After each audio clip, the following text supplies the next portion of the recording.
ebe ka ị nọ na-ege m ntị n'ụtụtụ ekele m gị kelesie gị ike ana m asị ọ ga-adịrị gị mma ị ga-adị ka echi nwa afọ Igbo maka echi ada agwụ agwụ n'ihu ka nwa afọ ga na-aga ama m na akwụ ụgbọala ị na-eri nri ka ị na-azụ ahịa ama m nke ị na-eme ị nọ n'ụlọ ọrụ ịbụ onye ọrụ oyibo ihe m na-asị bụ na ihe ọbụla ị na-eme bụ ihe ọma ga na-aga n'ihu nwanne ekele m gị kelesie gị ike bụrụ na-anabata gị na mmemme nketa maka nke bụ eziokwu bụ na ekwuo ya ọ bụrụ okwu ekwuru nwa oyi si na onye ọbụla ị hụrụ si n'ala Igbo ama ndị mma ga-eji ala zere mmiri ala Igbo ewere dị mma maka nke bụ eziokwu na ala Igbo ya adịrịrị mma maka anyị bụ ụzọ bụrụ ndị Igbo tupu anyị ewere bụrụ ndị Naijiria were bụrụ ndị mba ọzọ ọbụla were bụrụ ndị steeti ọbụla Igbo ka anyị bụ ụzọ bụrụ ndị ọcha anyị kwere na anyị aha niile hụrụ anyị na-aza ma Igbo bụ ndị mgbe gboo ọ bụrụ na ịghọta ihe Igbo pụtara asụsụ Igbo a pụtara ihe ọ pụtara bụ ndị ugbo nna ebe m dere ịkpọ mmadụ ajụjụ ọnụ ka ọ gwara m ya apakata anyị chairman Prince a masị ọ ga-adị ma ọ gụnwa gwara m na ihe ọ pụtara bụ ndị ugbo ya kpọtụba na RayPower 100.5 FM aka na-akụpụta nkwa n'Afrịka Chief Dr. Oliver Dikokwe nke lagoro ala mmụọ onye nwa akụpụtara anyị efere egwu anyị ji bido jenwa bụ mmemme nke taa ọ ga-adịrị gị nwa nwafọ Igbo ị ga-adị ka echi maka echi ada agwụ agwụ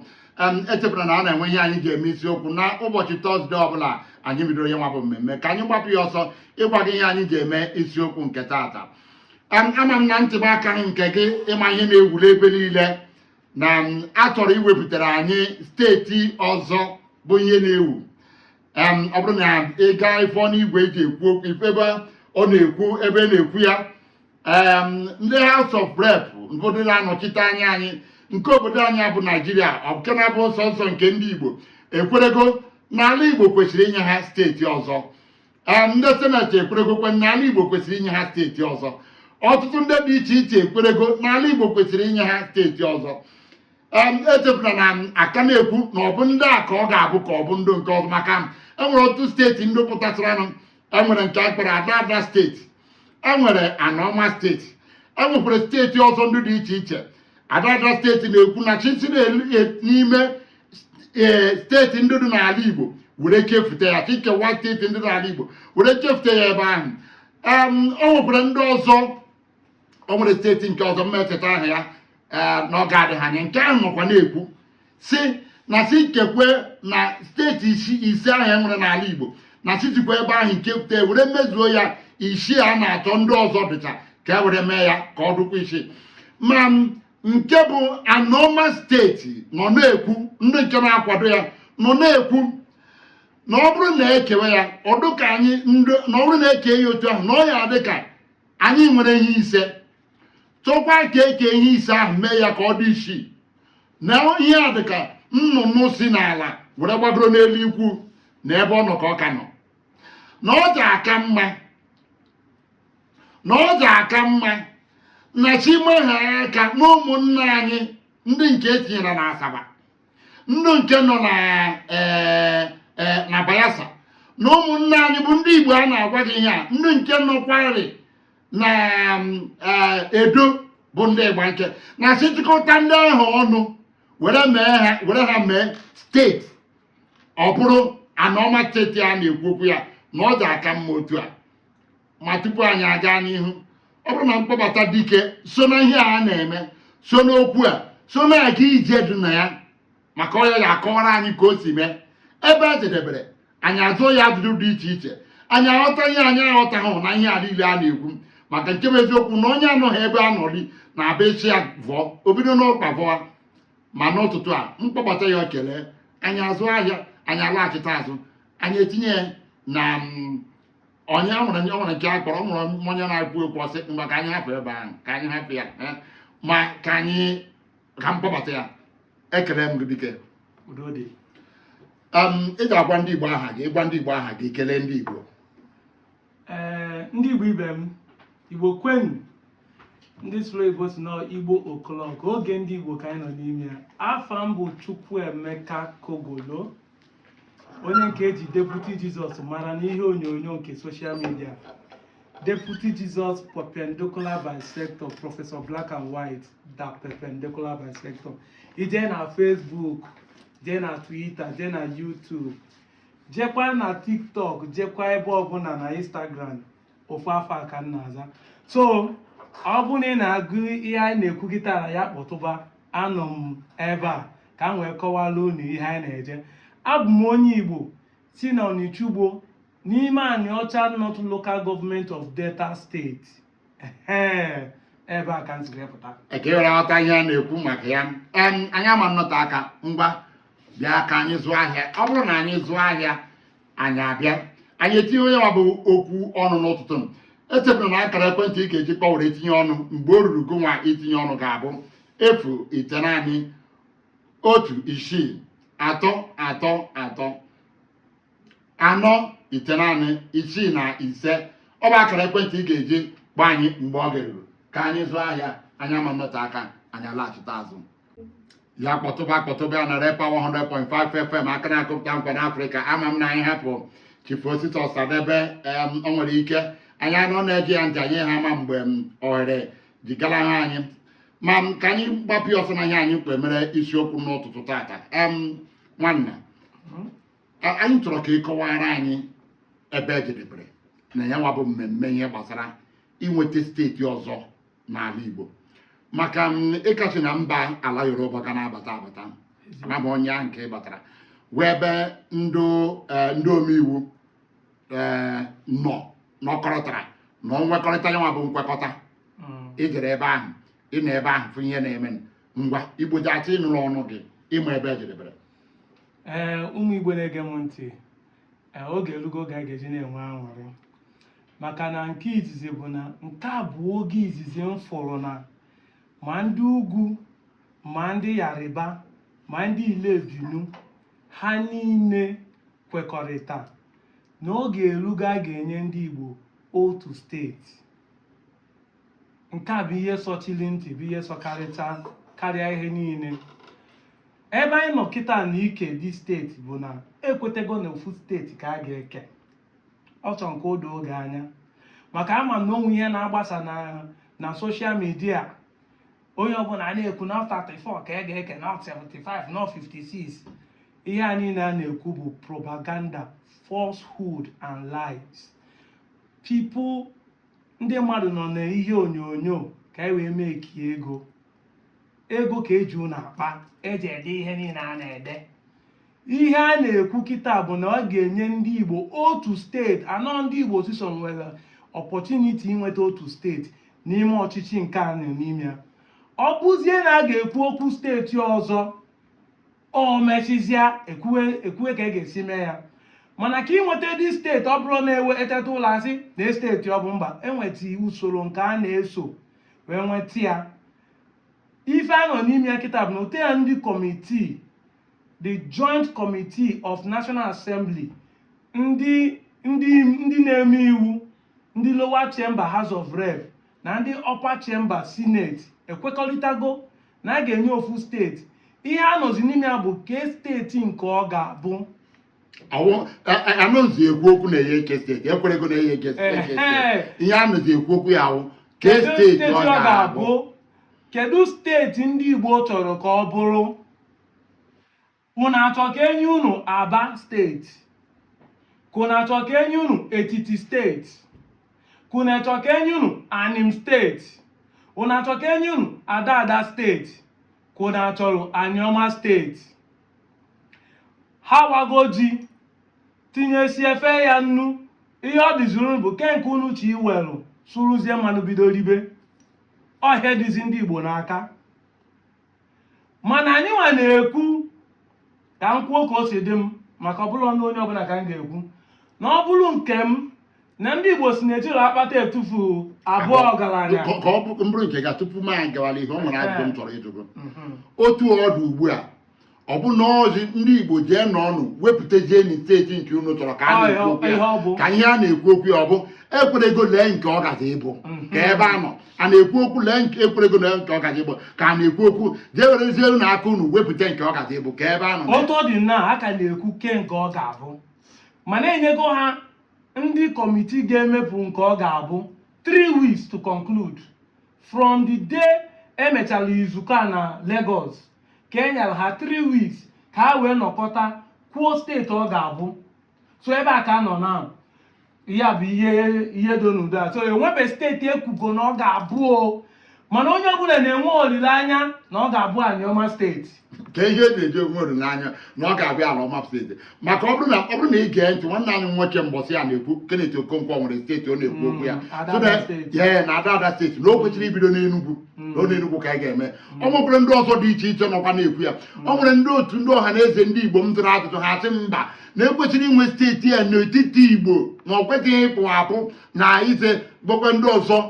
ndị nke ọzọ bụ ndị Igbo etenyere na Niger Delta na ha nọ ebe ahụ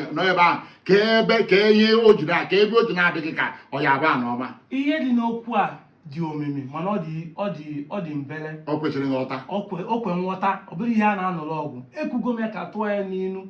na-ejiri akpata etufu abụọ ọgaranya. Ọ bụ na ndị na-asụ Igbo nsụọ ya n'oyibo, there is nowhere in the world any man becomes rich by minus and division. Onwelo ebe mmadụ na-eji na a na-ewepụ na ekewa bụrụ ọgaranya. Iji ịbụ ọgaranya ọ mgbakọ na nke ndị oyibo na-akpọ multiplication, ntụkwasị ihe ka eji abụ ọgaranya. Ndị Igbo ọ bụrụ na chọrọ ka unu bụrụ ọgaranya ka hapụ ị na-asị na unu bụ dot in a circle. Ọhịa anyị na-ekwu ihe a, unu nidila Anioma steeti. Ka mkpọ okwu afa anyị bara mba ka unu ga-enweta tinye na South East na unu nweta Anioma. Anyị bara mba, yes. Otu a na-ekwu okwu ebe eji wee na-eme Anioma steeti is bigger than Anambra State.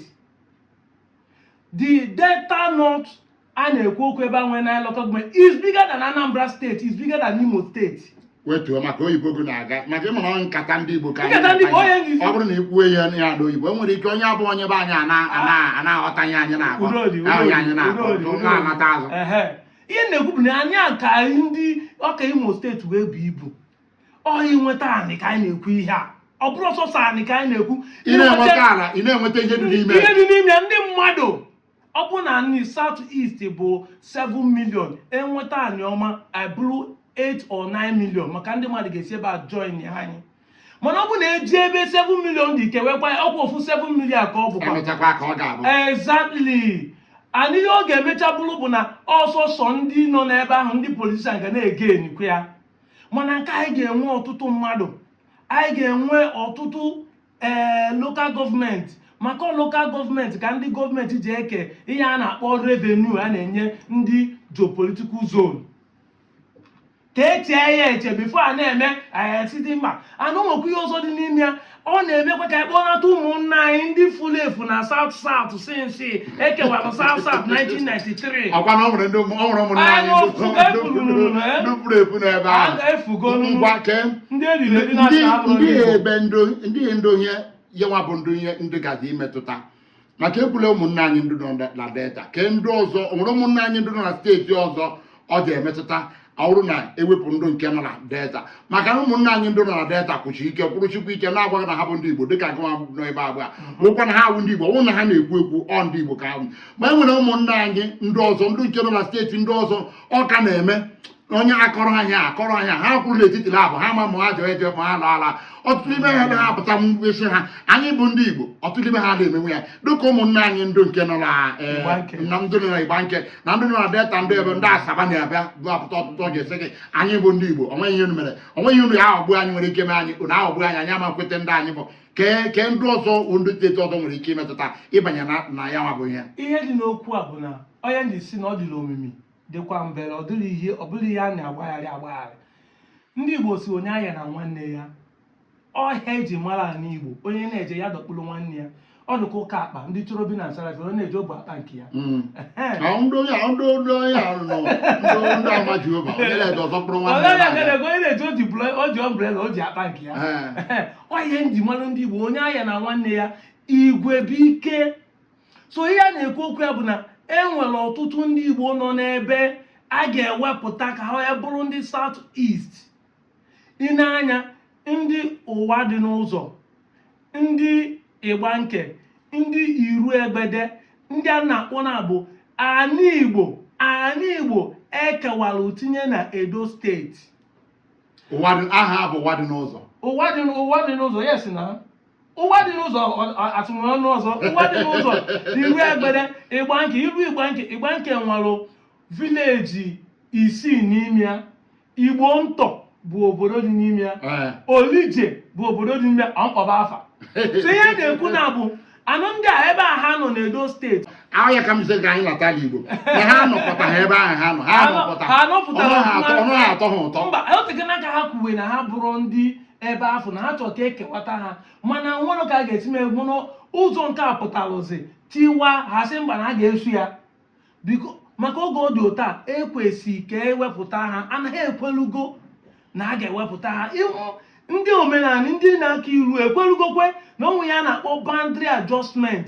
mgbe a na-eke obodo mgbe a ga-eke steeti enweghị ya na-akpọ boundary adjustment enwego kọmitii na-anọkwa n'ime na-ekwu okwu ya ka ebe boundary nke a ga-ekelu wee tinye Anioma ka o wee buo ana buru ibu so ihe anyị na-ekwu bụ ka ha kpọkọta Igbo niile ọnụ maka gịnị igwe bike ụmụnne m na-afụgo nke echi egbu onye ibi mma n'ụtụtụ m na ka o chi n'eze ya m na-emepere unu ekwentị n'ụtụtụ m na ọ ga-adịghị anya biko unu ewere etinye ọnụ ọ bụrụ na itinye ọnụ ịgwa anyị ihe ibulogbo gbasara ya nwabụ ihe anyị ji mere isiokwu na ụtụtụ m nye anyị ji mere isiokwu na ụtụtụ m akara ekwentị ị ga-akpọ ọ mụrụ onye nọrọ n'ekwentị ka anyị zara na ya ọ ga-adịrị gị mma nwanne ka afa gị ka ebe isi agba anyị Uche gaa n'ihu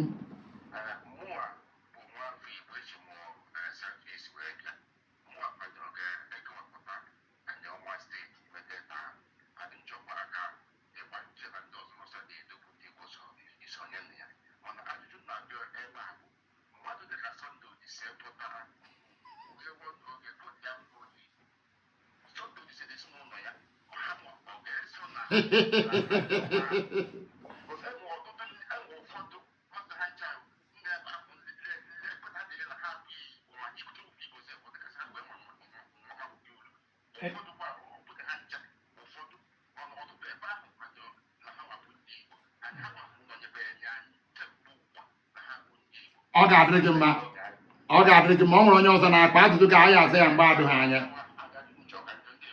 ọ ga-adịrị gị mma anyị aza ajụjụ ka mgbe adịghị anya ya kpọtụba ya ọ nwere onye ọzọ nọ n'ekwentị ịsaala chi ọ ga-adịrị gị mma ka afa gị ka ebe isi akpọ mmadụ ya uchi gaa n'ihu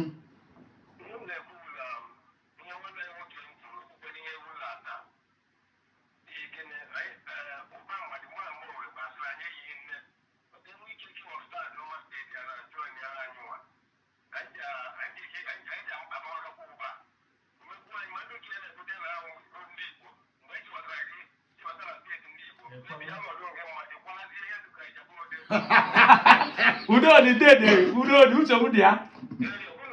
Anụrụ m ya. Uche m dị ya.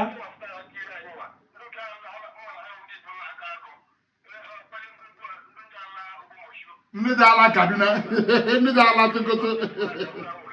Ọ ga-adị gị mma. Ọ nwekwara onye ọzọ nọ n'ekwentị n'ụtụtụ a. Biko kpọọnụ ọ bụrụ na ị na-akpọ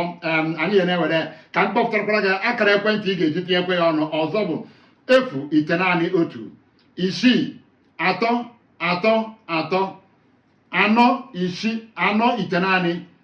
6 na 5 ka mkpọkwa ya ọzọ 091 6 3 3 3 4 6 na 5 ọ bụrụ na ịjọ nwanne anyị nwoke onye nke izi kpọrọ anyị onye nke ịbụọ azagokwe nye nwa bụ ajụjụ ọ zago ya ajụjụ onwe ihe anyị kwesịrị ịza ebe ahụ ma ka m tinyekwe ya ọnụ ọzọ ọ bụrụ na nne ejide gị na mmadụ ya pụta otu ụbọchị o nwere ike ṅụta ihe ọṅụṅụ ya pụta ya chịga nne ha eji ogolo ya nna ha wohu nna ha wo nne ha ojigolo ya ọnwego m afụgo m onye jụrụ mmanya gụhụdụ ụmụ ya ahụgo m onye jụrụ eju ụmụ ya ahụhụ nna ya afụgo m ndụ mere otu ahụ na mmadụ na-agụ agọ na mmadụ na-eme na awụhụ onye ahụ nna ya awụ na onye ahụ awụhụ nna ya mmadụ ka nwanne anyị nwoke kwuru ị nwere ike ekezie ya ị nweziri ike ịkwala Sokoto ịkwala Kano ịkwala ama m ebe maachị na ịkwala Ọyọ steeti ịkwala ebe dịgo mma ịkwala onye ọja abụ onwe ihe nwere itinye na ihe a nwanne anyị nwoke mgbe o gwuchara ihe ọ ga-ekwu ihe ije a bụ ije nwayọọ o teela aka ebido kwuwe ya bụ okwu eji si na ha hụrụ ndị Igbo mana ebido nke a jiri politikal sistem wee bido ya enweta Anioma ha amara na ha bụ ndị Igbo ofesi isi kpakabaka ka ngwere ọ dajụọ lote na onwere ihe ọ ga-enwe ike maka kịta na ejigo ihe njenje na ọ bụ onye steeti a wee jide ya ma ọ ka ihe asị wee dị ihe niile a na-ekwu bụ ndị mmadụ ịtụ onwe fa asị ịmụ ya na-akpọ self deception. Ajụjụ ọzọ dị ka ibe ya na ihe abụ ekwughị okwu edo onwere mpaghara o metụtara na Bayelsa na ihe ndị ọzọ dịka ebe a chọrọ isi ka ọka bụ ndị ọka na-ese ebe ọja wụ na onwego ebe ha setere ọka bụ aka na-atụ elu na achịweta ndị a ị na-anya na akwụkwọ ede eji wee jee na-ekwu okwu Anioma steeti ihe o nweta bụ 9 local government which are already ndị nke dị n'ime Delta steeti kịta bụ 9 local government mana mgbe e kwuru eziokwu Anioma ka eji wee bidozie tụghazie alụ na ndị nke anọ na Edo steeti ga-abata na o nwekwa ndị nke nọ na ndị ndokwa anyị nọ na Bayelsa a ga-eweta mana ka e ga-esi mezie eweta ya bụzi ihe okwu ndị kọmitii enyelụfa ka ha nwee 3 weeks wee conclude ha ga-enwe ike webata ya ka a ga-asị ka a rapụfa ebe afọ ka fa na-ekwukwa ifufe ka anọdụ ebe afọ na-eme ifufe na-eme maka ọwa Naijiria according to them ka a na-arụ ọrụ ya. Ngwa ọ nwere onye nọ n'ekwentị ka anyị zaa ekwentị ịsaala chi ọ ga-adịrị gị mma nwanne ka afa gị ka ebe isi akpọ ihe afa gị bụ gịnị ngwa gaa n'ihu.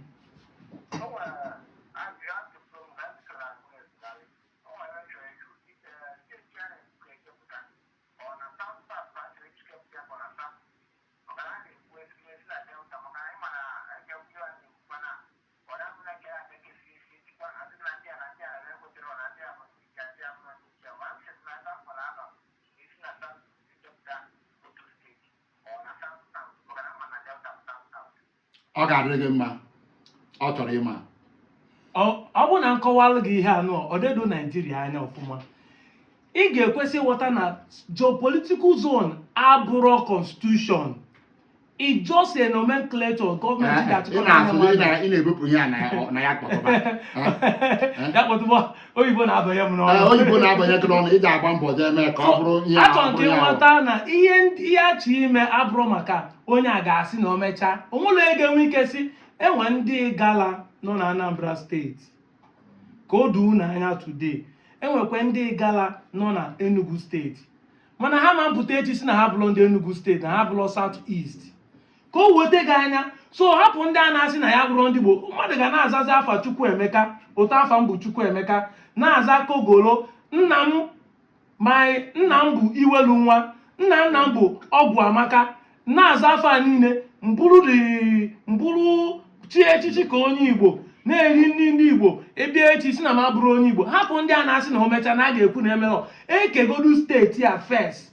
ha ejide ya South East o nwere ihe ga-eme ya ka edina ya echi maka ihe ọ bụ na echi na-ebụrụ ọzọ ịma na ebụrụ n'onye steeti ahụ n'ihe ndị steeti a na-enweta ma nweta ya enwe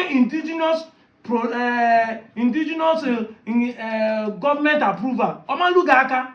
so ị kwesịrị ịghọta na ọ bụrụ maka eke steeti onwere ga-ajụnwụzi onye na-ajụọ ka esi kwuo ụkwalụ ngwongwo ya jewe Ijebuode ma ọ na Ile Ebinu ma ndị Yariba anabata ya o nwekwara ụzọ ọzọ nwere ike ịgwa onye ahụ o nwekwara ike o deme akwụkwọ nke ya jekwakwa National Assembly na ya chọkwara steeti nke ya na ya achọghị nke a tinye ya nke a wụrụ ofu onye one man steeti emere ihe otu ọwụrụkwọ nke izizi ele steeti wee ofu onye nọrọ ya